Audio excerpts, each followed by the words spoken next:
Hello everyone. आप सभी को नमस्ते। मेरा नाम राज है और ये है मेरा नया यूट्यूब चैनल जिसका नाम है इंग्लिश बाय राज सर। लेकिन आज हम अंग्रेजी भाषा की बात नहीं करेंगे। आज हम एक ऐसी कहानी के बारे में बात करेंगे जो हमें सिखाती है कि परिस्थितियां चाहे कैसी भी हो, हमें हार नहीं माननी चाहिए। यह एक अमेरिकन कहानी है जिसका मूल नाम जो है वो है थ्री फीट फ्रॉम गोल्ड। इस अमेरिकन कहानी का जो मूल नाम है वो है थ्री फीट फ्रॉम गोल्ड। तो माय डियर स्टूडेंट्स, अक्सर क्या होता है कि जब हमें सफलता मिलने ही वाली होती है, हमने बहुत प्रयास किए होते हैं, तो ठीक उसी समय हम कई बार क्या होते हैं, थक हार कर निराश होकर इस व्यक्ति की तरह वापस लौट जाते हैं। मूल रूप से ये जो कहानी है वो ली गई है नेपोलियन हिल की एक किताब है। इस किताब का नाम है थिंक एंड ग्रो रिच। इसमें ये पूरी कहानी है। कहानी की शुरुआत ऐसे होती है कि एक व्यक्ति जिसका नाम है डार्बी, ये डार्बी करके कोई व्यक्ति है, और ठीक उसी समय ये कहानी जो है वो 1858 की है, 1858 के आसपास की। तो 1858 में मतलब 1858 में क्या होता है कि अमेरिका में एक स्थान है जिसको ये बोलते हैं कोलोराडो।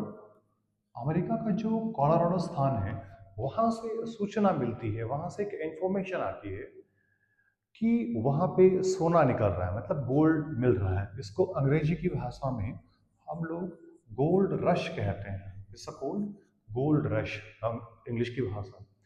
तो ये जो व्यक्ति है, अपना जो हीरो है डार्बी, ये भी वहां सोने की खोज में जाता है। अपने अंकल के साथ में वहां सोने की खोज में जाता है और ये वहां जाकर के अपनी मशीन वगैरह जो है वो लगाता है, खूब प्रयास करता है गोल्ड यानी कि सोना ढूंढने का।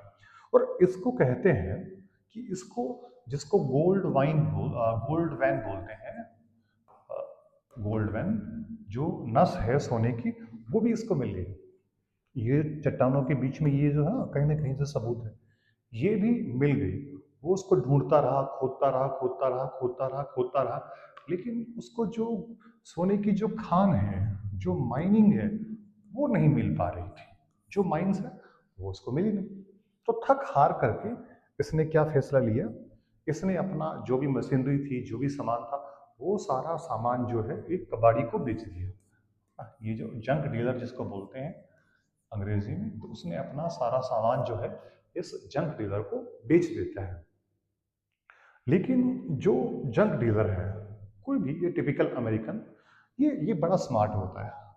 ये देखता है कि यार उसने इतना कुछ प्रयास किया है तो जरूर यहाँ पे सोना तो होगा, गोल्ड तो होगा। तो ये क्या करता है कि एक इंजीनियर हायर करता है और जिस जगह पे उसने माइनिंग की थी ठीक उसी जगह पे दोबारा माइनिंग करता है। और कहते हैं कि सिर्फ 3 फीट जहां पे डार्विन ने छोड़ा था, उससे ठीक 3 फीट नीचे, सिर्फ 3 फीट खुदाई करने के बाद में उसको बहुत सारा सोना मिल जाता है।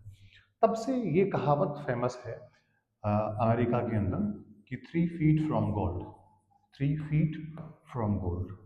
तो ये कहीं ना कहीं बहुत से लोगों के जीवन में होता है कि जहाँ पे हम 3 फीट फ्रॉम गोल्ड बन जाते हैं कि हमें जीवन में सक्सेस मिलने वाली होती है, लेकिन हम गिव अप कर देते हैं। इसलिए हमें कभी भी जीवन में कैसी भी परिस्थिति हो, अगर हमने कोई लक्ष्य बनाया है तो हमें उस लक्ष्य में कभी भी गिव अप नहीं करना चाहिए। Never give up. लगातार उस काम पे लगे रहना है, लगे रहना है, लगे रहना है। कभी ना कभी तो रिजल्ट मिलेगा। चलिए, ये तो एक शुरुआत है। आगे हम आपको अंग्रेजी ग्रामर टॉपिक और अलग अलग विषयों पर नई नई कहानियाँ लेकर के आपके सामने आते रहेंगे। Thank you.